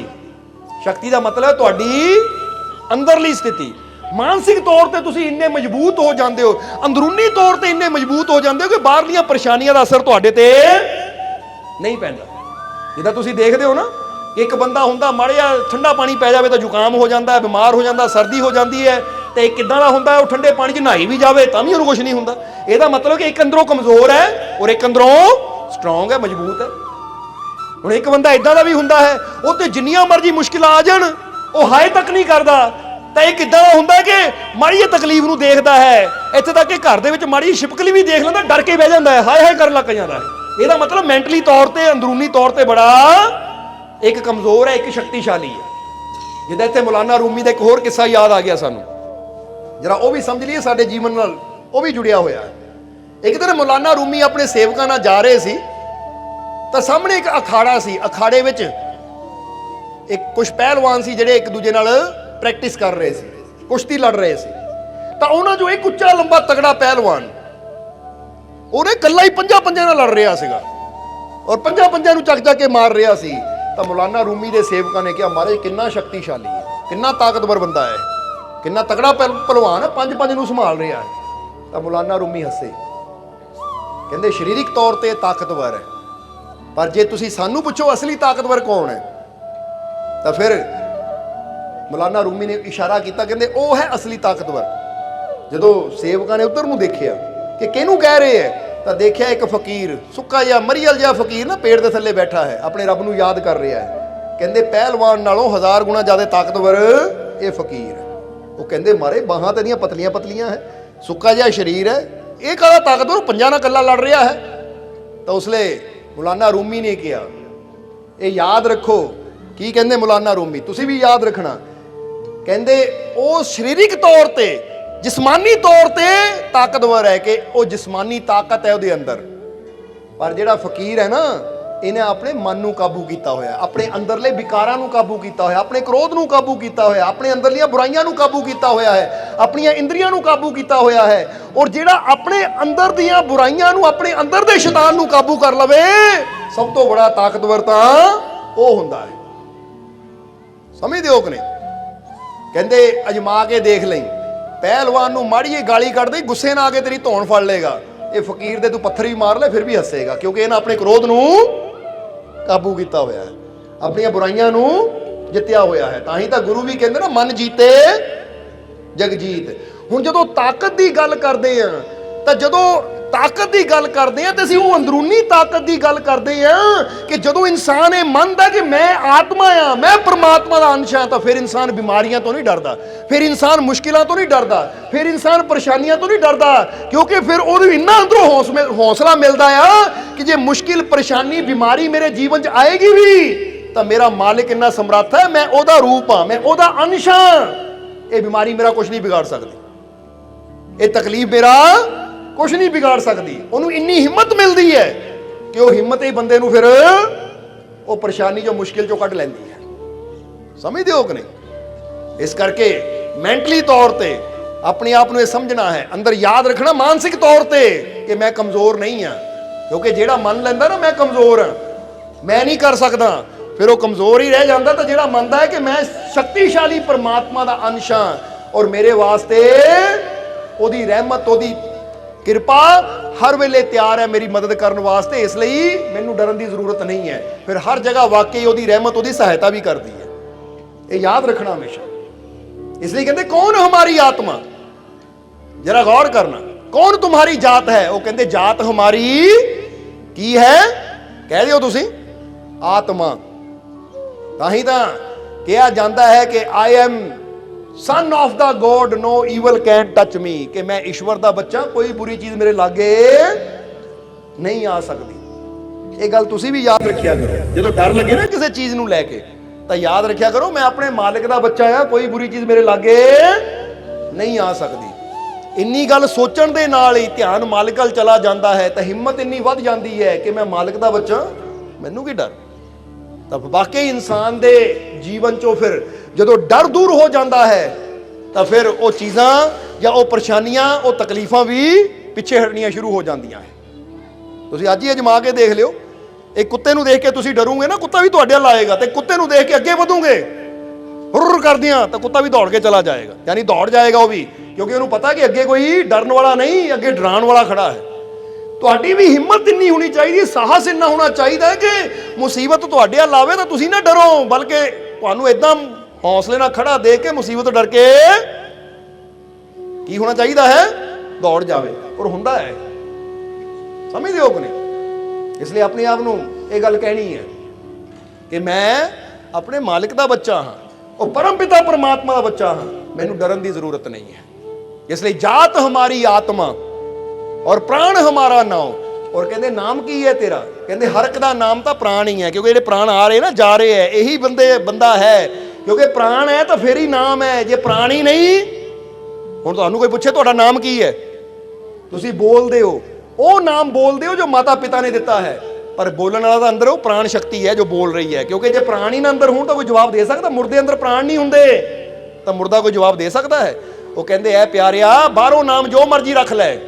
ਜਿੱਦਾਂ ਤੁਸੀਂ ਦੇਖਦੇ ਹੋ ਨਾ ਕਿ ਪਾਣੀ ਦੀਆਂ ਬੋਤਲਾਂ, ਕਿਸੇ ਤੇ ਬਿਸਲਰੀ ਲਿਖਿਆ ਹੁੰਦਾ, ਕਿਸੇ ਤੇ ਕਿਨਲੇ ਲਿਖਿਆ ਹੁੰਦਾ, ਕਿਸੇ ਤੇ ਕੁਛ ਲਿਖਿਆ ਹੁੰਦਾ, ਕਿੰਗਫਿਸ਼ਰ, ਕਿਸੇ ਤੇ ਕੁਛ ਲਿਖਿਆ ਹੁੰਦਾ ਹੈ। ਉਹ ਬੋਤਲਾਂ ਦੇ ਨਾਮ ਅਲੱਗ-ਅਲੱਗ ਹੈ, ਪਰ ਪਾਣੀ ਦੇ ਵਿੱਚ ਇੱਕੋ ਹੀ ਹੈ ਕਿ ਨਹੀਂ? ਸਮਝਦੇ ਹੋ ਕਿ ਨਹੀਂ? ਹੁਣ ਜੇ ਬੰਦਾ ਕਵੇ ਮੇਰੇ ਕੋ ਬਿਸਲਰੀ ਦੀ ਬੋਤਲ ਹੈ ਔਰ ਤੇ ਕੋ ਕਿਨਲੇ ਦੀ ਹੈ, ਨਹੀਂ ਬਈ ਮੇਰਾ ਪਾਣੀ ਚੰਗਾ ਤੇਰਾ ਮਾੜਾ, ਇਹਨੂੰ ਲੈ ਕੇ ਲੜੀ ਜਾਵੇ, ਉਹ ਤਾਂ ਮੂਰਖਤਾ ਹੈ। ਉਹ ਭਾਈ ਕੰਪਨੀਆਂ ਦੇ ਨਾਮ ਅਲੱਗ-ਅਲੱਗ ਹੋ ਸਕਦੇ ਆ, ਵਿੱਚ ਪਾਣੀ ਦਾ ਕੰਮ ਤਾਂ ਪਿਆਸ ਬੁਝਾਉਣਾ ਹੈ। ਇਸੇ ਤਰ੍ਹਾਂ ਯਾਦ ਰੱਖੋ ਕਿ ਉਹ ਸਾਡੇ ਨਾਮ ਅਲੱਗ ਹੋ ਸਕਦੇ ਆ, ਰੂਪ ਰੰਗ ਅਲੱਗ ਹੋ ਸਕਦੇ ਆ, ਆਕਾਰ ਅਲੱਗ ਹੋ ਸਕਦੇ ਆ, ਪਰ ਜਿਹੜੀ ਸ਼ਕਤੀ ਕੰਮ ਕਰਦੀ ਉਹ ਤਾਂ ਸਾਰੇ ਅੰਦਰ ਇੱਕੋ ਹੀ ਹੈ। ਉਹ ਸ਼ਕਤੀ ਤੇ ਵਿਸ਼ਵਾਸ ਕਰਨਾ ਸਿੱਖੋ, ਫਿਰ ਤੁਹਾਡੇ ਜੀਵਨ ਦੀਆਂ ਉਲਝਣਾਂ, ਤੁਹਾਡੇ ਜੀਵਨ ਦੀਆਂ ਪਰੇਸ਼ਾਨੀਆਂ ਦਾ ਹੱਲ ਹੋਏਗਾ। ਔਰ ਫਿਰ ਅਗਲੀ ਲਾਈਨ 'ਚ ਕਿਹਾ ਅਲਖ ਹਮਾਰਾ ਇਸ਼ਟ ਹੈ, ਕਿ ਸਾਡਾ ਭਗਵਾਨ ਰੱਬ ਉਹ ਹੈ ਜਿਹਨੂੰ ਲਖਿਆ ਹੀ ਨਹੀਂ ਜਾ ਸਕਦਾ, ਜਿਹੜਾ ਕਿ ਅਲਖ ਹੈ। ਅਲਖ ਦਾ ਮਤਲਬ ਸਮਝਦੇ ਹੋ ਨਾ ਤੁਸੀਂ? ਕਹਿੰਦੇ ਹੈ ਕਿ ਜਿਹੜਾ ਬਿਆਨ ਤੋਂ ਹੀ ਬਾਹਰ ਹੈ, ਕਿਉਂਕਿ ਉਹਦੀਆਂ ਸਿਫਤਾਂ ਬਹੁਤ ਬੜੀਆਂ ਹੈ, ਉਹਨੂੰ ਲਖਿਆ ਨਹੀਂ ਜਾ ਸਕਦਾ, ਉਹਨੂੰ ਸ਼ਬਦਾਂ ਅੰਦਰ ਤਾਂ ਲਿਆ ਹੀ ਨਹੀਂ ਜਾ ਸਕਦਾ। ਇੱਕ ਸਧਾਰਨ ਜੇ ਪ੍ਰੇਮ ਨੂੰ ਨਹੀਂ ਬੰਦਾ ਸ਼ਬਦਾਂ 'ਚ ਲੈ ਕੇ ਆ ਸਕਦਾ ਤਾਂ ਪਰਮਾਤਮਾ ਨੂੰ ਸ਼ਬਦਾਂ 'ਚ ਕਿੱਥੋਂ ਲਿਆਏਗਾ? ਬੋਲੋ ਸਮਝਦੇ ਹੋ ਕਿ ਨਹੀਂ? ਹੁਣ ਤੁਸੀਂ ਕਹਿਣਾ ਜੀ ਇਹ ਕਿੱਦਾਂ? ਤੈਨੂੰ ਇਦਾਂ ਸਮਝੋਗੇ, ਤੁਸੀਂ ਕਿਸੇ ਨੂੰ ਕਹੋ ਮੈਂ ਤੈਨੂੰ ਬਹੁਤ ਪਿਆਰ ਕਰਦਾ ਹਾਂ, ਤਾਂ ਕੋਈ ਕਹੇ ਕਿੰਨਾ ਕਰਦਾ ਹੈ, ਦੱਸ ਬੋਲ ਕੇ ਦੱਸ, ਤਾਂ ਬੰਦਾ ਕਹੇਗਾ ਬਹੁਤ ਕਰਦਾ ਹਾਂ, ਉਹ ਕਹਿੰਦੇ ਬਸ। ਤੇ ਕਿੱਦਾਂ ਐਕਸਪਲੇਨ ਕਰਾਂਗੇ? ਅਸੀਂ ਕਰ ਸਕਦੇ ਹਾਂ ਆਪਣੇ ਸ਼ਬਦਾਂ ਦੇ ਜ਼ਰੀਏ, ਆਪਣੇ ਪਿਆਰ ਨੂੰ, ਆਪਣੇ ਸ਼ਬਦਾਂ ਦੇ ਜ਼ਰੀਏ, ਆਪਣੀ ਸ਼ਰਧਾ ਨੂੰ। ਬੰਦਾ ਕਹਿ ਸਕਦਾ ਬਹੁਤ ਜ਼ਿਆਦਾ ਜਿੰਨਾ ਸਮੁੰਦਰ 'ਚ ਪਾਣੀ ਹੈ, ਪਰ ਫਿਰ ਵੀ ਬੰਦੇ ਨੂੰ ਲੱਗਦਾ ਉਹ ਵੀ ਥੋੜਾ। ਸੋ ਇਸੇ ਤਰ੍ਹਾਂ ਜੇ ਇੱਕ ਪ੍ਰੇਮ ਨੂੰ ਹੀ ਅਸੀਂ ਐਕਸਪਲੇਨ ਨਹੀਂ ਕਰ ਸਕਦੇ ਸ਼ਬਦਾਂ ਦੇ ਵਿੱਚ, ਤਾਂ ਜਿਹੜਾ ਪ੍ਰੇਮ ਦਾ ਦਾਤਾ ਪਰਮਾਤਮਾ ਹੈ ਉਹਨੂੰ ਸ਼ਬਦਾਂ 'ਚ ਕਿੱਦਾਂ ਬਿਆਨ ਕਰ ਸਕਦੇ? ਕਹਿੰਦੇ ਅਲੱਖ ਹੈ ਉਹ ਲਖਿਆ ਨਹੀਂ ਜਾ ਸਕਦਾ। ਜਿੰਨਾ ਮਰਜ਼ੀ ਬੋਲ ਲਈਏ, ਜਿੰਨੀਆਂ ਮਰਜ਼ੀ ਉਹਦੀਆਂ ਸਿਫਤਾਂ ਕਰ ਲਈ, ਉਹ ਵੀ ਥੋੜੀਆਂ ਹੈ। ਇਸ ਲਈ ਅਲੱਖ ਹਮਾਰਾ ਇਸ਼ਟ ਹੈ ਔਰ ਸ਼ਬਦ ਹਮਾਰਾ ਗਾਉਂ। ਔਰ ਇਹ ਗੱਲ ਬੜੀ ਪਿਆਰੀ ਹੈ। ਇੱਥੇ ਲਾਸਟ, ਹੁਣ ਟਾਈਮ ਕਾਫੀ ਹੋ ਗਿਆ, ਇਸ ਲਈ ਸਤਸੰਗ ਨੂੰ ਆਖਰਲੇ ਵਚਨਾਂ ਦੀ ਤਰਫ ਲੈ ਕੇ ਜਾਵਾਂਗੇ ਕਿ ਜਿਹੜਾ ਕਿਹਾ ਨਾ ਸ਼ਬਦ ਹਮਾਰਾ ਗਾਉਂ, ਗਾਉਂ ਦਾ ਮਤਲਬ ਹੁੰਦਾ ਜਿੱਥੇ ਬੰਦਾ ਰਹਿੰਦਾ ਹੈ। ਬੋਲੋ ਸਮਝਦੇ ਹੋ ਕਿ ਨਹੀਂ? ਔਰ ਇੱਥੇ ਸ਼ਬਦ ਨੂੰ ਕਿਉਂ ਕਿਹਾ ਕਿ ਸ਼ਬਦ ਹਮਾਰਾ ਗਾਉਂ? ਤਾਂ ਇਹਦਾ ਮਤਲਬ ਇਹ ਹੈ ਕਿ ਜਿੱਦਾਂ ਦੇ ਤੂੰ ਸ਼ਬਦ ਬੋਲਣੇ ਨਾ, ਤੂੰ ਉਦਾਂ ਦਾ ਮਾਹੌਲ ਤਿਆਰ ਕਰ ਲੈਣਾ ਹੈ। ਬੋਲੋ ਸਮਝਦੇ ਹੋ ਕਿ ਨਹੀਂ? ਹੁਣ ਕਈ ਵਾਰ ਤੁਸੀਂ ਦੇਖੋ ਨਾ ਕਿ ਕਈ ਬੰਦੇ ਹੁੰਦੇ ਉਹ ਇੰਨਾ ਪਿਆਰਾ ਬੋਲਦੇ ਕਿ ਸਾਰਾ ਨਗਰ ਹੀ ਉਹਨਾਂ ਨਾਲ ਪਿਆਰ ਕਰਦਾ, ਤਾਂ ਕਈ ਇੰਨਾ ਕੋੜਾ ਬੋਲਦੇ ਆ ਕਿ ਗੁਆਂਢੀ ਵੀ ਲੜਨ ਨੂੰ ਪੈਂਦੇ ਉਹਦੇ ਨਾਲ। ਹੋ ਜਾਂਦਾ ਕਿ ਨਹੀਂ? ਹੁਣ ਕਈ ਇਦਾਂ ਦੇ ਹੁੰਦੇ ਆ ਕਿ ਜਿੱਥੇ ਵੀ ਜਾਂਦੇ ਆ ਇੰਨਾ ਮਿੱਠਾ ਬੋਲਦੇ ਆ ਕਿ ਰਸਤੇ ਤੁਰੇ ਜਾਂਦੇ ਆ ਵੀ ਉਹ ਮਿੱਤਰ ਬਣਾਉਂਦੇ ਚਲੇ ਜਾਂਦੇ ਆ। ਤਾਂ ਕਈ ਇਦਾਂ ਦੇ ਹੁੰਦੇ, ਉਹ ਬੋਲ ਇਦਾਂ ਦੇ ਬੋਲਦੇ ਕਿ ਸਗੇ ਰਿਸ਼ਤੇਦਾਰ ਵੀ ਟੁੱਟ ਕੇ ਬਹਿ ਜਾਂਦੇ ਆ, ਉਹ ਵੀ ਨਹੀਂ ਬੁਲਾਉਂਦੇ। ਇਹਦਾ ਮਤਲਬ ਸਾਡੇ ਸ਼ਬਦ, ਇਹ ਸਾਡੇ ਸ਼ਬਦ ਸਾਡੇ ਜੀਵਨ ਦਾ ਨਿਰਮਾਣ ਕਰਦੇ ਕਿ ਸਾਡਾ ਗਾਉਂ, ਸਾਡਾ ਵਾਤਾਵਰਨ ਕੈਸਾ ਹੋਣਾ ਹੈ। ਔਰ ਦੂਸਰੀ ਚੀਜ਼ ਇਹ ਵੀ ਦੱਸੀ ਹੈ ਕਿ ਜਿੱਦਾਂ ਹੀ ਪਹਿਲਾਂ ਦੱਸਿਆ ਨਾ ਕਿ ਜੇ ਕਹੀ ਜਾਵਾਂਗੇ ਮੈਂ ਬਿਮਾਰ, ਤਾਂ ਅਸੀਂ ਇਦਾਂ ਦਾ ਗਾਉਂ ਤਿਆਰ ਕਰ ਲੈਂਦੇ ਜਿੱਥੇ ਬਿਮਾਰੀ ਹੋਣੀ, ਯਾਨੀ ਆਪਣਾ ਵਾਤਾਵਰਨ ਇਦਾਂ ਦੇ ਬਣਾ ਲੈਂਦੇ ਜਿੱਥੇ ਬਿਮਾਰੀ ਹੋਣੀ ਹੈ। ਤਾਂ ਜੇ ਅਸੀਂ ਸ਼ਬਦ ਇਦਾਂ ਦੇ ਬੋਲਦੇ ਹਾਂ, ਸਭ ਠੀਕ ਹੈ, ਮਾਲਕ ਦੀ ਬਹੁਤ ਕਿਰਪਾ ਹੈ, ਮਾਲਕ ਦੀ ਬਹੁਤ ਰਹਿਮਤ ਹੈ, ਤਾਂ ਫਿਰ ਸਾਡਾ ਮਾਹੌਲ ਕਿੱਦਾਂ ਦਾ ਬਣ ਜਾਂਦਾ ਹੈ ਕਿ ਚਾਰੋਂ ਪਾਸੇ ਰਹਿਮਤ ਹੀ ਰਹਿਮਤ ਹੋ ਜਾਂਦੀ ਹੈ। ਸਮਝਦੇ ਹੋ ਕਿ ਨਹੀਂ? ਇਸ ਲਈ ਆਪਣੇ ਸ਼ਬਦਾਂ ਨੂੰ ਸੋਚ ਸਮਝ ਕੇ ਬੋਲੋ।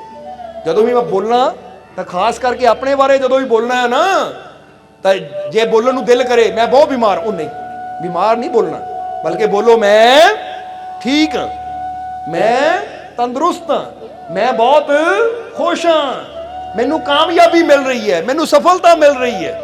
ਜਦੋਂ ਇਦਾਂ ਦੇ ਲਫ਼ਜ਼ ਅਸੀਂ ਬੋਲਦੇ ਹਾਂ, ਔਰ ਜਿੱਦਾਂ ਦੱਸਿਆ ਕਿ ਬੋਲਦੇ ਜਾਵਾਂਗੇ, ਪਹਿਲਾਂ ਮਿੱਟੀ ਨਿਕਲੇਗੀ, ਪੱਥਰ ਨਿਕਲਣਗੇ, ਕਰਦਿਆਂ ਪਾਣੀ ਤੱਕ ਪਹੁੰਚ ਜਾਣਾ ਹੈ ਤੁਸੀਂ।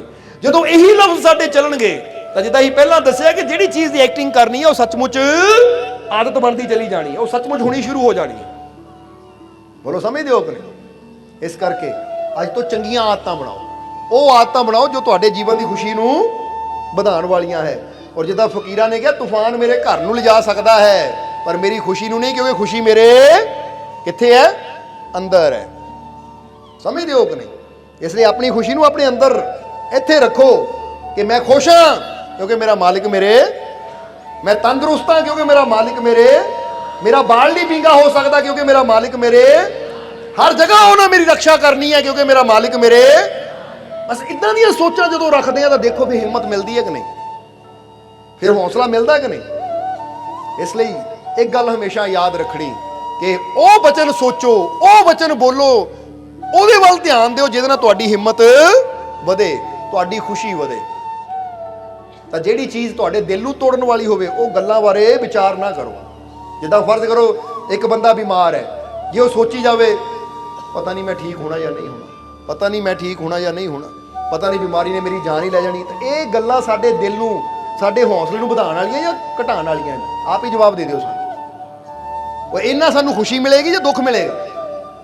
ਹੁਣ ਅਸੀਂ ਕੀ ਚਾਹੁੰਦੇ ਹਾਂ, ਖੁਸ਼ੀ ਜਾਂ ਦੁੱਖ? ਹੁਣ ਜੇ ਖੁਸ਼ੀ ਚਾਹੁੰਦੇ ਖੁਸ਼ੀ ਆ ਤਾਂ ਸੋਚਦੇ ਕੀ ਪਏ ਆ?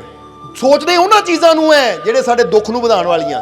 ਤਾਂ ਫਿਰ ਹੁਣ ਜੇ ਖੁਸ਼ੀ ਚਾਹੁੰਦੇ ਤਾਂ ਸੋਚੋ ਕੀ ਕਿ ਲੈ ਬਿਮਾਰੀ ਹੈ, ਮੈਂ ਠੀਕ ਹੋ ਜਾਣਾ, ਕਿਉਂਕਿ ਮਾਲਿਕ ਦੀ ਰਹਿਮਤ ਜੋ ਚਾਵੇ ਉਹ ਕਰ ਸਕਦੀ। ਜਿੱਦਾਂ ਬੁੱਲੇ ਸ਼ਾਹ ਨੇ ਕਿਹਾ ਹੈ ਨਾ ਕਿ ਗੁਰੂ ਅੱਲਾ ਆਪ ਕਹਿੰਦਾ ਏ, ਗੁਰੂ ਨਵੀ ਵਲੀ ਹੋ ਬਹਿੰਦਾ ਏ, ਗੁਰੂ ਹਰ ਦੇ ਦਿਲ ਵਿੱਚ ਰਹਿੰਦਾ ਏ, ਉਹ ਗੁਰੂ ਜੋ ਚਾਹੇ ਸੋ ਕਰਦਾ ਏ, ਗੁਰੂ ਖਾਲੀ ਭਾਂਡੇ ਭਰਦਾ ਏ, ਗੁਰੂ ਜੋ ਚਾਹੇ ਸੋ ਕਰਦਾ ਏ। ਉਹ ਕਹਿੰਦੇ ਉਹ ਜੋ ਚਾਹੇ ਕਰ ਸਕਦਾ ਹੈ, ਇਸ ਲਈ ਮੈਂ ਵਿਸ਼ਵਾਸ ਰੱਖਣਾ ਹੈ। ਜੇ ਮੈਂ ਬਿਮਾਰ ਹਾਂ ਤਾਂ ਕੋਈ ਨਹੀਂ, ਇਹ ਨਹੀਂ ਸੋਚਣਾ ਹਾਏ ਮੇਰੀ ਬਿਮਾਰੀ ਪਤਾ ਨਹੀਂ ਠੀਕ ਹੋਣੀ ਜਾਂ ਨਹੀਂ ਹੋਣੀ, ਬਲਕਿ ਇਹ ਕਹੋ ਜੇ ਮੈਂ ਬਿਮਾਰ ਹਾਂ ਮੈਨੂੰ ਪੂਰਾ ਯਕੀਨ ਹੈ ਮਾਲਿਕ ਦੀ ਰਹਿਮਤ ਮੈਨੂੰ ਜ਼ਰੂਰ ਠੀਕ ਕਰੇਗੀ, ਮੈਂ ਠੀਕ ਹੋ ਗਿਆ। ਕਿਉਂਕਿ ਜਿਹੜੀ ਚੀਜ਼ ਸਾਡੀ ਹਿੰਮਤ ਨੂੰ, ਹੌਸਲੇ ਨੂੰ ਵਧਾਉਂਦੀ ਹੈ, ਖੁਸ਼ੀ ਨੂੰ ਵਧਾਉਂਦੀ, ਜਦੋਂ ਉਹਤੇ ਧਿਆਨ ਲੈ ਜਾਂਦੇ ਆ ਤਾਂ ਸਾਡੀ ਖੁਸ਼ੀ ਵਧਣੀ ਸ਼ੁਰੂ ਹੋ ਜਾਂਦੀ ਹੈ। ਕਿਉਂਕਿ ਮਹਾਤਮਾ ਬੁੱਧ ਵੀ ਕਹਿੰਦੇ ਕਿ ਤੂੰ ਜਿਹੜੀ ਚੀਜ਼ ਬਾਰੇ ਬਲ ਧਿਆਨ ਦਿੰਦਾ ਉਹੀ ਚੀਜ਼ ਤੇਰੇ ਜੀਵਨ 'ਚ ਵਧਣੀ ਸ਼ੁਰੂ ਹੋ ਜਾਣੀ ਹੈ। ਬੋਲੋ ਸਮਝਦੇ ਹੋ ਕਿ ਨਹੀਂ? ਜਿੱਦਾਂ ਹੁਣ ਤੁਹਾਨੂੰ ਕਹਾਂਗੇ ਕਿ ਇੱਥੇ ਗੁਲਾਬੀ ਰੰਗ ਦੇਖੋ ਕਿੰਨਾ ਕੁ ਆਲੇ ਦੁਆਲੇ ਪਰਦਿਆਂ 'ਚ, ਜਾਂ ਕਿਸੇ ਨੇ ਰੁਮਾਲ ਬੰਨਿਆ, ਕਿਸੇ ਨੇ ਪਗੜੀ ਬੰਨੀ, ਕਿਸੇ ਨੇ ਦੁਪੱਟੇ ਲਏ, ਤਾਂ ਹੁਣ ਜਦੋਂ ਗੁਲਾਬੀ ਰੰਗ ਬਾਰੇ ਸੋਚ ਲਿਆ ਨਾ ਤਾਂ ਹਰ ਪਾਸੇ ਗੁਲਾਬੀ ਰੰਗ ਹੀ ਨਜ਼ਰ ਆਉਣਾ ਸ਼ੁਰੂ ਹੋ ਜਾਣਾ ਤੁਹਾਨੂੰ। ਉਹ ਵੀ ਹੈ, ਉਹ ਵੀ ਹੈ, ਉਹ ਵੀ ਹੈ, ਆਣਾ ਕਿ ਨਹੀਂ? ਜਵਾਬ ਦਿਓ, ਗੱਲ ਸਹੀ ਹੈ ਕਿ ਨਹੀਂ? ਹੁਣ ਅਸੀਂ ਗੁਲਾਬੀ ਰੰਗ ਦੀ ਗੱਲ ਕੀਤੀ, ਜਰਾ ਦੇਖੋ ਤੁਹਾਨੂੰ ਆਪਣੇ ਆਪ ਹੀ ਗੁਲਾਬੀ ਨਜ਼ਰ ਆਣਾ ਹੁਣ ਤੁਸੀਂ। ਤਾਂ ਹੁਣ ਜੇ ਤੁਹਾਨੂੰ ਕਹਾਂਗੇ ਤੁਸੀਂ ਸਾਰਾ ਪੰਡਾਲ ਦੇਖ ਲਿਆ, ਗੁਲਾਬੀ ਦੇਖ ਲਿਆ, ਤੁਸੀਂ ਕਹਿਣਾ ਹਾਂ, ਇਹ ਕਹਿਣਾ ਇਹ ਦੱਸੋ ਵੀ ਲਾਲ ਕਿੰਨਾ ਸੀ? ਤੁਸੀਂ ਕਹਿਣਾ ਲਾਲ ਵਾਲ ਤਾਂ ਧਿਆਨ ਹੀ ਨਹੀਂ ਗਿਆ ਸਾਡਾ, ਕਿਉਂਕਿ ਅਸੀਂ ਤਾਂ ਦੇਖਦੇ ਗੁਲਾਬੀ ਨੂੰ ਸੀ, ਲਾਲ ਵਾਲ ਤਾਂ ਧਿਆਨ ਹੀ ਨਹੀਂ ਗਿਆ। ਜਰਾ ਜਵਾਬ ਦੇਣਾ ਸਾਨੂੰ। ਤਾਂ ਹੀ ਕਹਿੰਦੇ ਕੁਝ ਗੱਲਾਂ ਪ੍ਰੈਕਟੀਕਲੀ ਹੁੰਦੀਆਂ ਹੈ। ਫਿਰ ਅਸੀਂ ਕਹਾਂਗੇ ਚਲੋ ਹੁਣ ਲਾਲ ਨੂੰ ਦੇਖ ਲਓ। ਹੁਣ ਤੁਸੀਂ ਦੇਖੋਗੇ ਲਾਲ ਰੰਗ ਕੇ ਕੋ, ਲਾਲ ਰੁਮਾਲ ਕਿਹਨਾਂ ਬੰਨਿਆ, ਲਾਲ ਪਗੜੀ ਕਿਹਨਾਂ ਬੰਨੀ, ਲਾਲ ਦੁਪੱਟਾ ਕਿਹੜਾ ਲਿਆ, ਪਰਦਿਆਂ 'ਚ ਲਾਲ ਕਿੱਥੇ ਹੈ। ਹੁਣ ਜਦੋਂ ਤੁਸੀਂ ਸਾਰਾ ਦੇਖ ਲਿਆ ਦੁਬਾਰਾ ਇਦਾਂ, ਚਲੋ ਇੱਕ ਵਾਰ ਦੇਖ ਲਓ, ਪਹਿਲਾਂ ਦੇਖ ਲਓ ਇੱਕ ਵਾਰ, ਚਲੋ ਫਿਰ ਹੀ ਪਤਾ ਲੱਗਦਾ। ਲਾਲ ਲਾਲ ਦੇਖੋ, ਲਾਲ ਦੇਖ ਲਿਆ। ਹੁਣ ਤੁਸੀਂ ਸਾਰਾ ਦੇਖ ਲਿਆ ਨਾ, ਹੁਣ ਦੱਸੋ ਹਰਾ ਕਿੰਨਾ ਸੀ? ਹਰੇ ਵੱਲ ਧਿਆਨ ਹੀ ਨਹੀਂ ਸੀ, ਕਿਉਂਕਿ ਦੇਖ ਕੀ ਰਹੇ ਸੀ? ਲਾਲ। ਕਿਉਂਕਿ ਬੰਦਾ ਜੋ ਅੰਦਰੋਂ ਸੋਚ ਲੈਂਦਾ ਨਾ ਉਹੀ ਨਜ਼ਰ ਆਣਾ ਸ਼ੁਰੂ ਹੋ ਜਾਂਦਾ ਹੈ। ਹੁਣ ਅੰਦਰ ਸੋਚ ਲਓ ਅੱਜ ਤੋਂ ਮੈਂ ਮਾਲਿਕ ਦੀ ਰਹਿਮਤ ਹੀ ਦੇਖਣੀ ਹੈ, ਮਾਲਿਕ ਦੀ ਰਹਿਮਤ ਤੇ ਵਿਸ਼ਵਾਸ ਰੱਖਣਾ ਕਿ ਹਰ ਜਗ੍ਹਾ ਮੇਰਾ ਮਾਲਿਕ ਮੇਰੇ। ਤਾਂ ਯਾਦ ਰੱਖੋ ਜਦੋਂ ਇਹੀ ਸੋਚ ਅੰਦਰ ਚੱਲ ਪਈ ਤਾਂ ਹਰ ਜਗ੍ਹਾ ਤੁਹਾਨੂੰ ਰਹਿਮਤ ਮਹਿਸੂਸ ਹੋਣੀ ਸ਼ੁਰੂ ਹੋ ਜਾਣੀ, ਕਿਉਂਕਿ ਤੁਹਾਡਾ ਧਿਆਨ ਹੀ ਰਹਿਮਤ ਵੱਲ ਹੈ। ਪਰ ਅੱਜ ਬੰਦਾ ਦੁਖੀ ਕਿਉਂ ਹੁੰਦਾ ਹੈ? ਕਿਉਂਕਿ ਬੰਦੇ ਦਾ ਧਿਆਨ ਰਹਿਮਤ ਵੱਲ ਘੱਟਦਾ, ਆਪਣੇ ਦੁੱਖਾਂ ਵੱਲ, ਬਿਮਾਰੀਆਂ ਵੱਲ ਜ਼ਿਆਦਾ ਹੁੰਦਾ ਹੈ। ਤਾਂ ਹੀ ਤਾਂ ਰਹਿਮਤ ਘਟ ਜਾਂਦੀ ਜੀਵਨ 'ਚ, ਤਾਂ ਹੀ ਤਾਂ ਖੁਸ਼ੀ ਘਟ ਜਾਂਦੀ ਹੈ। ਕਿਉਂਕਿ ਹਰ ਵੇਲੇ ਬਿਮਾਰੀ, ਹਰ ਵੇਲੇ ਨਾਕਾਮੀ, ਹਰ ਵੇਲੇ ਇਹਦੇ ਬਾਰੇ ਸੋਚਦੇ ਮੇਰਾ ਕੰਮ ਨਹੀਂ ਚੱਲਦਾ, ਮੇਰਾ ਕੰਮ ਨਹੀਂ ਚੱਲਦਾ, ਮੇਰੇ ਗਾਹਕ ਨਹੀਂ ਆਉਂਦੇ, ਗਾਹਕ ਨਹੀਂ। ਜਦੋਂ ਇਹੀ ਸੋਚੀ ਜਾਣਾ ਤਾਂ ਅੱਗੇ ਤੋਂ ਅੱਗੇ ਇਹੀ ਮਿਲਣਾ ਹੈ। ਪਰ ਜਦੋਂ ਸੋਚਾਂਗੇ ਮਾਲਿਕ ਦੀ ਰਹਿਮਤ ਹੋ ਰਹੀ ਹੈ, ਮੇਰੇ ਕੰਮ 'ਚ ਬਰਕਤ ਹੋ ਰਹੀ ਹੈ, ਮੇਰਾ ਕੰਮ ਵੱਧ ਰਿਹਾ ਹੈ, ਮੈਨੂੰ ਕਾਮਯਾਬੀ ਮਿਲ ਰਹੀ ਹੈ, ਮੈਨੂੰ ਸਫਲਤਾ ਮਿਲ ਰਹੀ ਹੈ, ਮੇਰੇ ਪੈਸੇ 'ਚ ਬਰਕਤ ਹੋ ਰਹੀ ਹੈ, ਜਦੋਂ ਇਹ ਸੋਚਾਂਗੇ ਤਾਂ ਫਿਰ ਤੁਸੀਂ ਦੇਖੋ ਕਿ ਜਦੋਂ ਇਹ ਸੋਚ ਚਲਦੀ ਚਲੀ ਜਾਏਗੀ ਤਾਂ ਹੌਲੀ ਹੌਲੀ ਬਰਕਤ ਆਣੀ ਵੀ ਸ਼ੁਰੂ ਹੋ ਜਾਏਗੀ। ਕਿਉਂਕਿ ਜਿੱਧਰ ਤੁਹਾਡਾ ਧਿਆਨ ਜਾਣਾ ਉਹੀ ਚੀਜ਼ ਤੁਹਾਡੇ ਜੀਵਨ 'ਚ ਆਣੀ ਸ਼ੁਰੂ ਹੋ ਜਾਣੀ ਹੈ। ਸਮਝਦੇ ਹੋ ਕਿ ਨਹੀਂ? ਇਸ ਲਈ ਜੇ ਚਾਹੁੰਦੇ ਆ ਖੁਸ਼ੀ ਤਾਂ ਜਦੋਂ ਧਿਆਨ ਕਾਹਦੇ ਵੱਲ ਰੱਖਣਾ ਹੈ? ਖੁਸ਼ੀਆਂ ਵੱਲ। ਜੇ ਲਾਲ ਰੰਗ ਦੇਖਣਾ ਚਾਹੁੰਦੇ ਹੋ ਤਾਂ ਲਾਲ ਰੰਗ ਵੱਲ ਧਿਆਨ ਰੱਖੋ, ਪੀਲਾ ਦੇਖਣਾ ਚਾਹੁੰਦੇ ਹੋ ਪੀਲੇ ਵੱਲ ਧਿਆਨ ਰੱਖੋ, ਹਰਾ ਦੇਖਣਾ ਚਾਹੁੰਦੇ ਹੋ ਤਾਂ ਹਰੇ ਵੱਲ ਧਿਆਨ ਰੱਖੋ। ਕਿਉਂਕਿ ਜਿੱਧਰ ਧਿਆਨ ਰੱਖਣਾ ਰੰਗ ਤਾਂ ਫਿਰ ਉਹੀ ਨਜ਼ਰ ਆਣਾ ਹੈ। ਬੋਲੋ ਸਮਝਦੇ ਹੋ ਕਿ ਨਹੀਂ? ਇਹ ਤਾਂ ਆਪਣਾ ਹੱਥ ਹੀ ਤੁਸੀਂ ਦੇਖੋ ਕਿ ਧਿਆਨ ਸੋਚੋ ਕਿ ਮੈਂ ਆਪਣੇ ਹੱਥ ਦੀ ਬੜੀ ਉਂਗਲੀ ਵੱਲ ਦੇਖਣਾ ਹੈ ਤਾਂ ਹੁਣ ਤੁਹਾਡਾ ਪੂਰਾ ਫੋਕਸ, ਪੂਰਾ ਧਿਆਨ ਉਂਗਲੀ ਵੱਲ ਚਲਾ ਜਾਏਗਾ। ਬਾਕੀ ਹੱਥ ਨਜ਼ਰ ਜ਼ਰੂਰ ਆਏਗਾ ਪਰ ਸਾਫ਼ ਉਂਗਲੀ ਨਜ਼ਰ ਆਏਗੀ। ਸਮਝਦੇ ਹੋ ਕਿ ਨਹੀਂ? ਇਸੇ ਤਰ੍ਹਾਂ ਅੱਜ ਤੋਂ ਸੋਚੋ ਮੈਨੂੰ ਖੁਸ਼ੀ ਚਾਹੀਦੀ ਹੈ ਤਾਂ ਮੈਂ ਧਿਆਨ ਵੀ ਕਹਿ ਦਿਓ ਖੁਸ਼ੀਆਂ ਵੱਲ ਰੱਖਣਾ ਹੈ। ਮੈਨੂੰ ਰਹਿਮਤ ਚਾਹੀਦੀ ਹੈ ਤਾਂ ਧਿਆਨ ਵੀ ਮੈਂ ਰਹਿਮਤ ਵੱਲ ਰੱਖਣਾ ਕਿ ਮੇਰੇ ਮਾਲਕ ਦੀ ਬਹੁਤ ਰਹਿਮਤ ਹੈ। ਮੇਰਾ ਸੂਰਜ ਨੂੰ ਦੇਖ ਲਿਆ ਕਰੋ ਕਿ ਇਹਦੀ ਪ੍ਰਕਾਸ਼ ਜਿਹੜਾ ਹੈ ਨਾ ਉਹਦੀ ਰਹਿਮਤ ਹੀ ਹੈ। ਇਹ ਧਰਤੀ ਹਵਾ 'ਚ ਖੜੀ ਹੈ ਉਹਦੀ ਰਹਿਮਤ ਹੈ, ਹਵਾ ਚੱਲ ਰਹੀ ਹੈ ਉਹਦੀ ਰਹਿਮਤ ਹੈ। ਯਾਨੀ ਕਿੰਨੀਆਂ ਚੀਜ਼ਾਂ ਦੁਨੀਆ ਤੇ ਹੈ ਜਿਨ੍ਹਾਂ ਨੂੰ ਦੇਖ ਕੇ ਬੰਦਾ ਆਪਣੇ ਰੱਬ ਦੀਆਂ ਰਹਿਮਤਾਂ ਨੂੰ ਮਹਿਸੂਸ ਕਰ ਸਕਦਾ ਕਿ ਉਹਦੀ ਰਹਿਮਤ ਹੀ ਹੈ ਨਾ।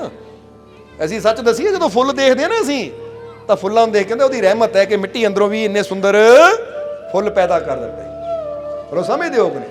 ਔਰ ਜਦੋਂ ਤੁਹਾਨੂੰ ਵੀ ਸਾਰਿਆਂ ਦੇਖਦੇ ਆ ਵੀ ਇਹ ਕਿ ਉਹਦੀ ਰਹਿਮਤ ਹੈ ਕਿ ਜੇ ਨਾ ਮਿੱਟੀ ਦੇ ਇੱਕ ਪੁਤਲੇ ਦੇ ਅੰਦਰ ਆ ਜਾਨ ਪਾਤੀ ਤਾਂ ਦੇਖੋ ਇਹ ਮਿੱਟੀ ਦਾ ਪੁਤਲਾ ਕਿੱਦਾਂ ਦੇ ਖੇਲ ਖੇਡ ਰਿਹਾ ਹੈ, ਕਿੱਦਾਂ ਹੱਸ ਰਿਹਾ ਹੈ, ਕਿੱਦਾਂ ਰੋ ਰਿਹਾ ਹੈ, ਕਿੱਦਾਂ ਬੋਲ ਰਿਹਾ ਹੈ, ਕਿੱਦਾਂ ਕਰ ਰਿਹਾ, ਉਹਦੀ ਰਹਿਮਤ ਹੀ ਤਾਂ ਹੈ। ਇਸ ਲਈ ਜੇ ਉਹਦੀ ਰਹਿਮਤ ਨੂੰ ਮਹਿਸੂਸ ਕਰਨਾ ਹੋਵੇ ਤਾਂ ਬਹੁਤ ਚੀਜ਼ਾਂ ਹੈ ਜਿਨ੍ਹਾਂ ਨੂੰ ਦੇਖ ਕੇ ਆਪਣੇ ਰੱਬ ਦੀਆਂ ਰਹਿਮਤਾਂ ਦਾ ਅਸੀਂ ਸ਼ੁਕਰਾਨਾ ਕਰ ਸਕਦੇ, ਯਾਦ ਕਰ ਸਕਦੇ ਹਾਂ ਔਰ ਇਹ ਮਹਿਸੂਸ ਕਰ ਸਕਦੇ ਹਾਂ ਕਿ ਜਿਹੜਾ ਐਡੀ ਰਹਿਮਤ ਦੇ ਨਾਲ ਸਾਰੇ ਸੰਸਾਰ ਨੂੰ ਚਲਾ ਰਿਹਾ ਹੈ, ਸਾਰੇ ਸੰਸਾਰ ਨੂੰ ਸੰਭਾਲ ਰਿਹਾ, ਉਹ ਮੇਰੀ ਸੰਭਾਲ ਵੀ ਜ਼ਰੂਰ ਕਰੇਗਾ।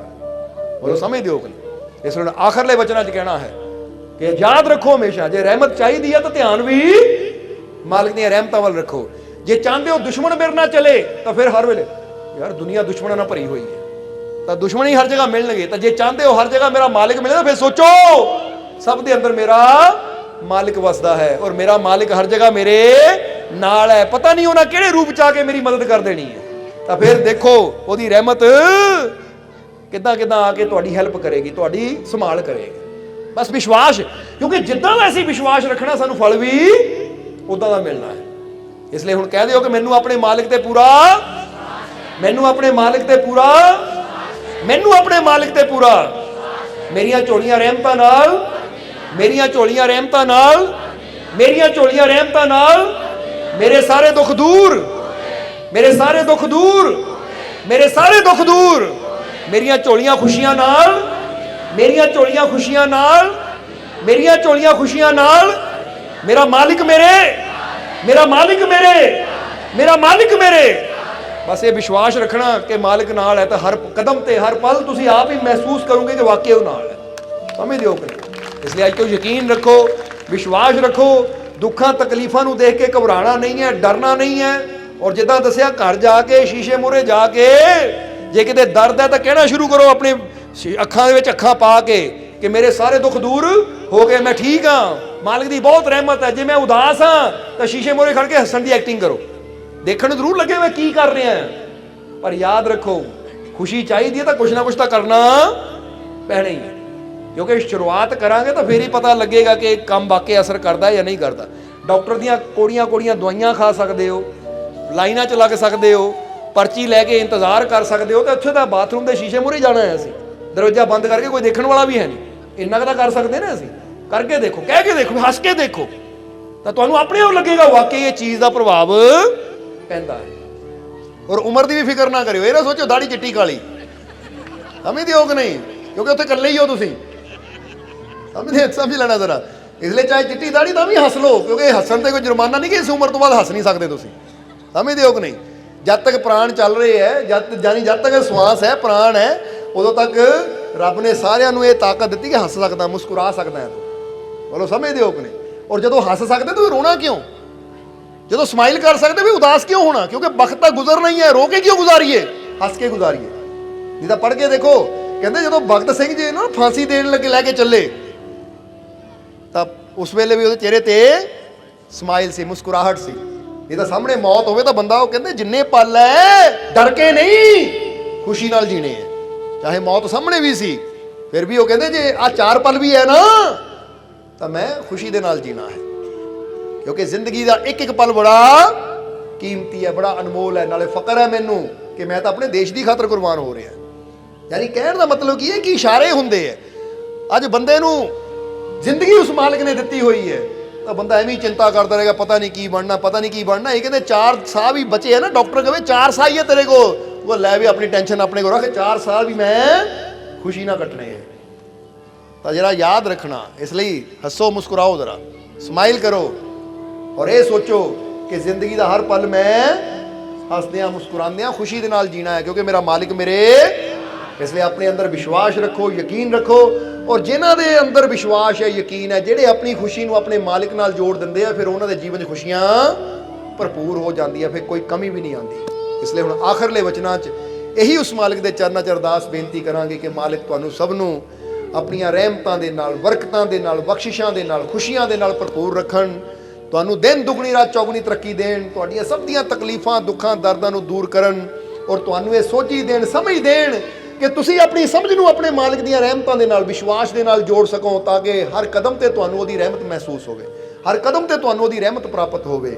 मालिक तुहानूं आने वाला समा कामयाबी भरिया देवे, खुशियां भरिया देवे, सफलता भरिया देवे, तुहाडीआं सारियां परेशानियां दुख दर्द मालिक दूर करन, और तुहानूं सुख समृद्धि दे नाल, रहमतां बरकतां दे नाल मालिक भरपूर करन। सो कामयाबी सफलता की कामना करदियां होइयां असीं अज दे सत्संग की समाप्ति करांगे। और हुण अंत विच तुहाडे सब दे अंदर वसदे हुए उस मालिक नूं असीं प्रणाम करदे हां। साडा ये प्रणाम स्वीकार करो। जय मालिकां दी।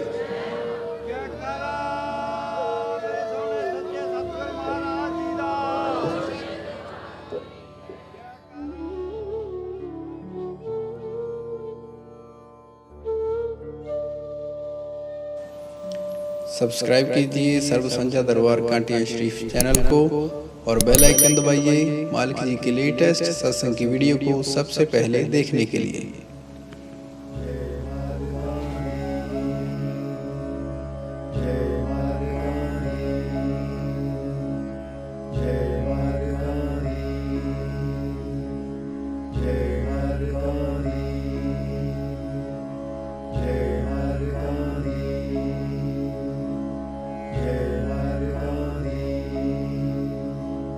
जय